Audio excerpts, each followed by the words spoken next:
falta alguma coisa. Filha, eu aprendi no meu curso de Feng Shui que as plantas trazem mais vida para nossa vida.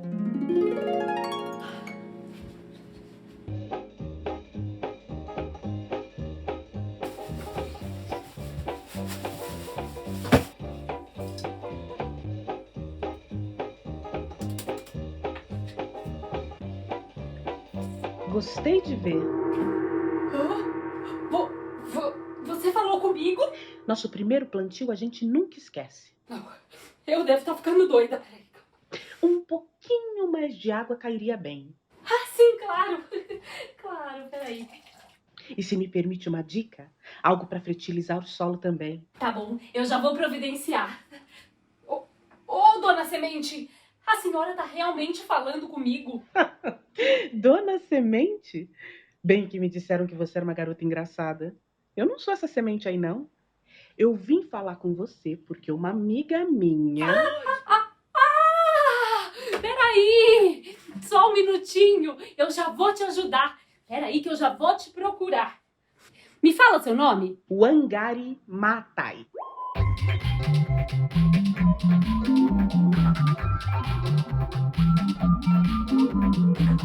Wangari Maathai. Peraí que eu já vou te encontrar. Oi? Essa é você? Olá, sou eu. Aline, certo? Sim, sim, muito prazer. O prazer é todo meu, Aline. Olha que eu ouvi falar muito de você, viu? Por isso que eu tô aqui.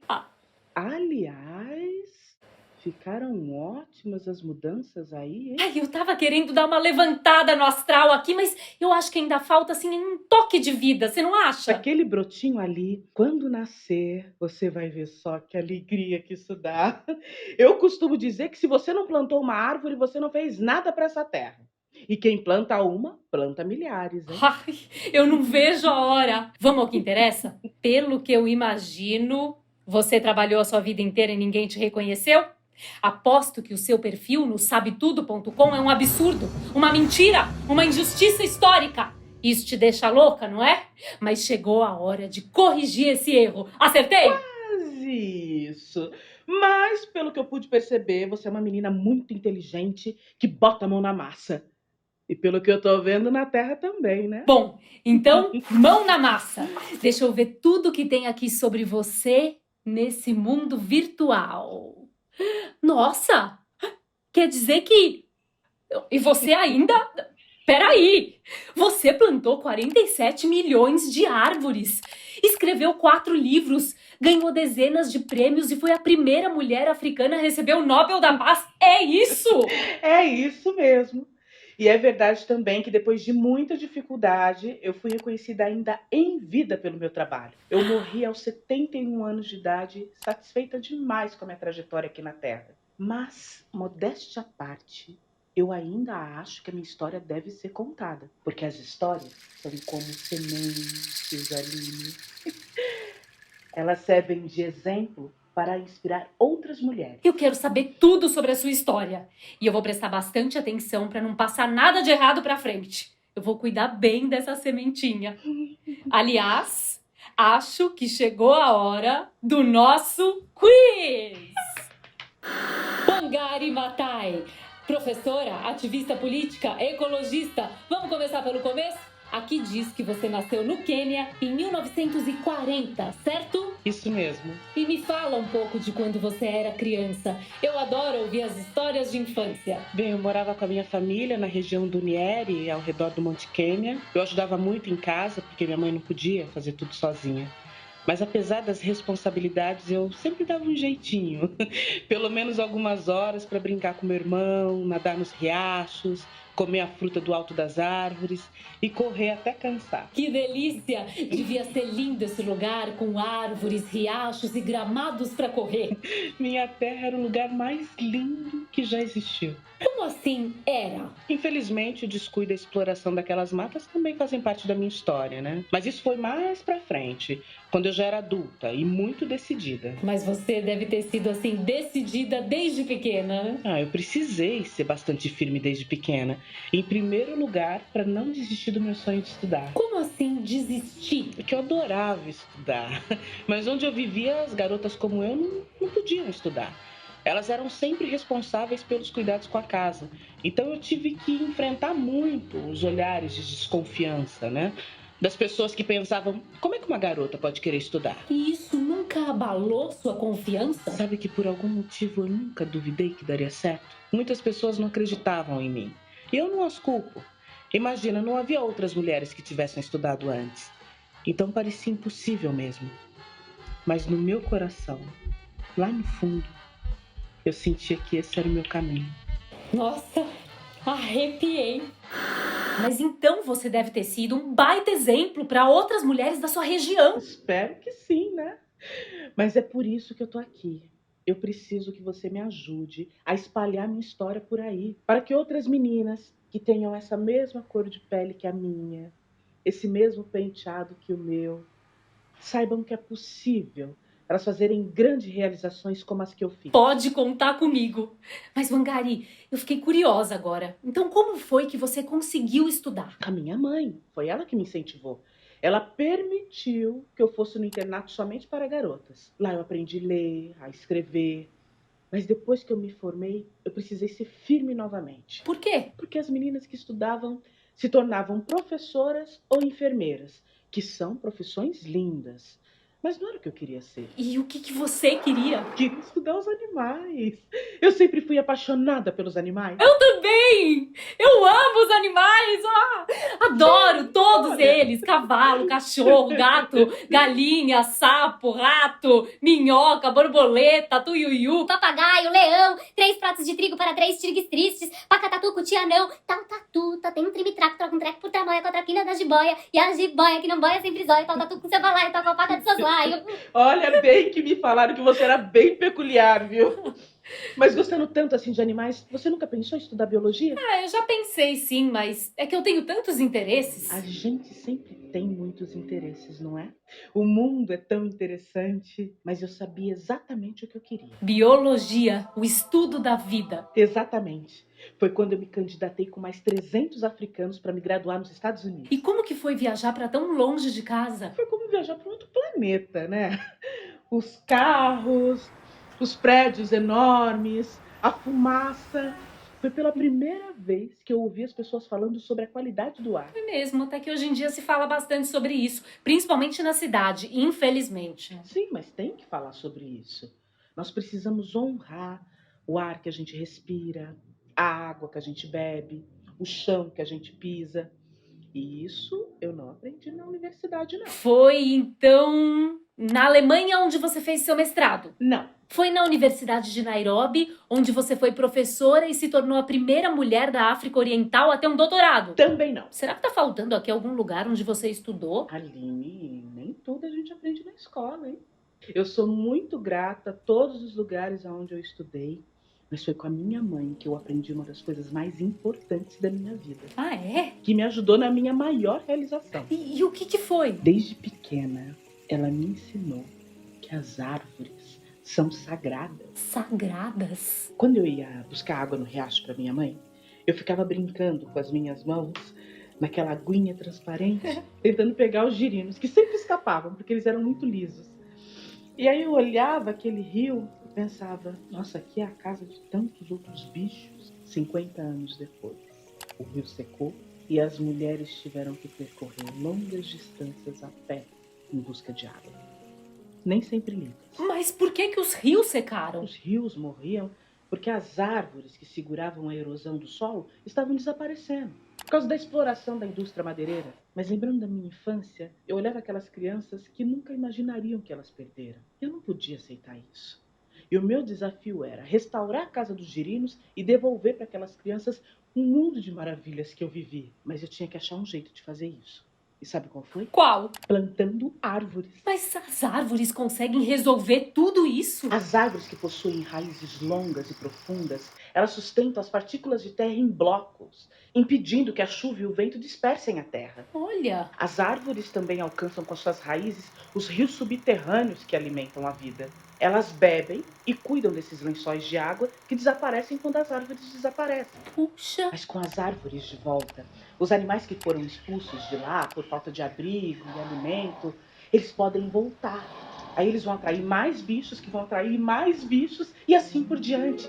E o que a natureza precisa para florescer é somente a diversidade. Começamos plantando as árvores e ela se encarrega de fazer tudo sozinha. então quer dizer que o que já foi floresta e virou deserto pode ser floresta novamente com sombra, alimento e água fresca? Isso. Puxa, Wangari, você descobriu um jeito tão simples e tão poderoso de cuidar da sua terra.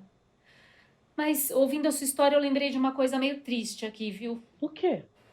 Ó, é que hoje em dia ainda tem gente que maltrata as nossas florestas. Eu acho que eles não sabem que as árvores são sagradas, como a sua mãe te ensinou. Eles cortam as árvores, queimam as matas. Mas é por isso que eu vim falar com você. Porque o planeta está em risco. E o planeta é a nossa casa. Acho que eu já ouvi isso antes. O planeta está em risco e o planeta é a nossa casa. O planeta está em risco e o planeta é nossa casa! Porque o planeta está em risco. E o planeta é a nossa casa.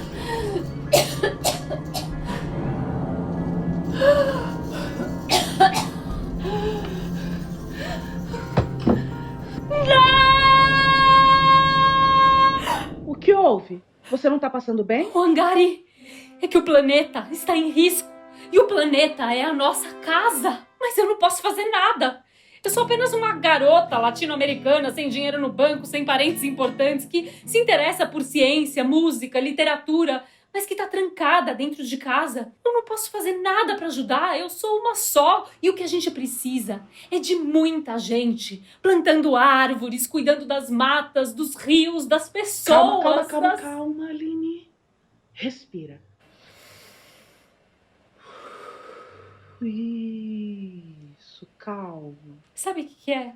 Às vezes eu me sinto tão pequena. Você acha que eu nunca pensei assim? Ah, eu sou tão pequena. Eu sou uma só. Mas as pessoas fazem coisas pequenas. E isso faz toda a diferença. A minha pequena coisa foi plantar uma árvore. A sua pode ser uma outra coisa. Mas faça alguma coisa. Mas, Wangari, você não plantou uma árvore, você plantou 47 milhões de árvores. E eu plantei ali, aquele vasinho ali, que eu nem sei se vai nascer aquela sementinha, porque eu não sei, na verdade, se eu coloquei direito, se eu coloquei a terra assim, vai arejar, se ela vai. Mas você acha que eu plantei tudo sozinha? Não? Foram milhares de mulheres que se juntaram ao meu movimento. Movimento? Eu fundei o movimento Cinturão Verde. A minha ideia era pedir a ajuda das muitas mães que viviam naquela região. Elas sabiam que as árvores seriam essenciais para o alimento dos filhos. Você foi pedir ajuda das mães? Sim, claro. Que elas entenderam que eu não estava pedindo ajuda. Eu estava oferecendo uma solução.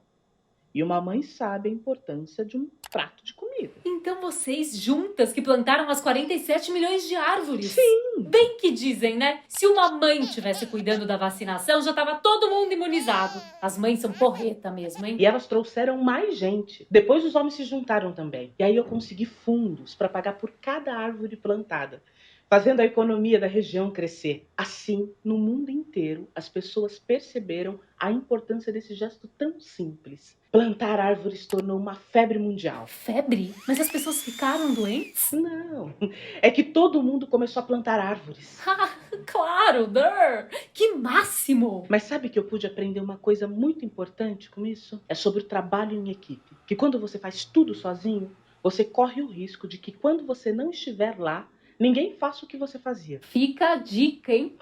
Cuidar, assim, da nossa casa faz a gente se sentir melhor, né? É, com certeza. Eu sei que você estudou muito e que você fundou o movimento Cinturão Verde, que inspirou milhares de pessoas no mundo. Você escreveu livros, ganhou prêmios e tudo isso num país onde as mulheres nem podiam estudar. Como foi que você conseguiu? Muitos disseram que eu não deveria ter carreira, que eu não deveria levantar minha voz, que eu deveria seguir um mestre, que eu deveria ser outra pessoa que eu não sou. Mas aí eu percebi que se eu tenho uma contribuição para fazer, eu devo fazê-la, independente do que outra pessoa pensa. E que não tem nada de errado em eu ser do jeito que eu sou. que não é errado ser forte. Não é errado ser forte. Eu fiquei ainda com uma dúvida. Na sua premiação ao Nobel da Paz em 2004, escreveram assim: pela sua contribuição para o desenvolvimento sustentável, a democracia e a paz. Mas como é que plantar árvores ajudou em tudo isso? Plantar árvores é só a ponta do iceberg. As árvores que plantamos ajudaram na recuperação da fertilidade do solo, gerando trabalho e alimento para uma comunidade que vivia em extrema miséria. Agora pensa num lugar onde as pessoas estão bem alimentadas, com saúde e trabalho. Ninguém vai querer brigar. Concorda? Concordo. Mas espera aí, se você só queria a paz, por que você foi presa e perseguida pelo presidente do Quênia? Bem, isso é fácil de entender. Eu fui oposição do governo ditatorial do Daniel Arap Moi. Ditatorial? Ele não sabia lidar muito com opiniões contrárias a dele. Aí ele me chamou de louca quando eu me manifestei contra o projeto dele de construir arranha-céus num parque em Nairobi. Construir prédios num parque. Faz sentido? Não faz sentido nenhum. Eu cheguei a ser presa e apanhar de policiais, mas nunca deixei de criticar aquilo que não julgava certo. Mas isso, infelizmente, não foi muito bem compreendido. Quando eu me candidatei, por exemplo, a um cargo público, meu marido não aceitou. Ele não deixou você se candidatar? Ele tentou me impedir, por isso que nos separamos. Ele falava que eu tinha um gênio muito forte, difícil de domar. Nossa separação foi muito conturbada. Virou um caso judicial conhecido em todo o mundo.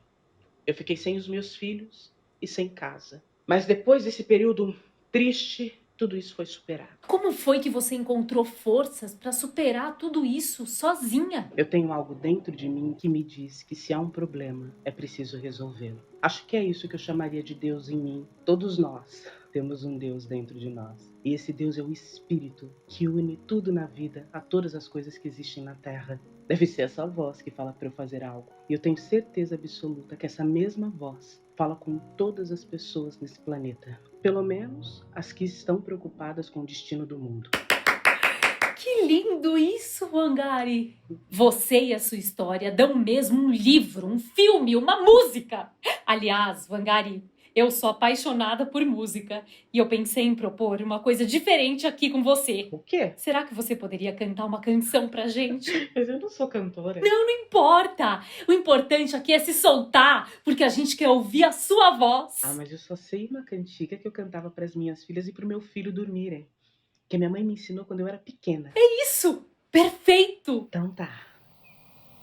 Lá, lá, tchu, lá, lá. Lá, lá, tchu, lá, lá. Mamanaku, lá, lá. Akupi maziwa, lá, lá. La la, chuchu la la, la la, chuchu la la, mamanaku la la, akupi maziwa la la, lala salama toto, lala salama. Wangari Maathai, que linda a sua voz. Muito obrigada. Eu que agradeço, Aline. Depois dessa nossa conversa, eu tô me sentindo assim, mais bem disposta, com uma energia extra. Então me permita te entregar um presente? Ai, eu adoro presente. Essas sementes para você germinar e plantar. Uau, que lindas. Aline, nós somos chamadas a ajudar a terra a curar suas feridas. E no processo, a curar as nossas feridas também. A abraçar a criação em toda a sua diversidade e beleza.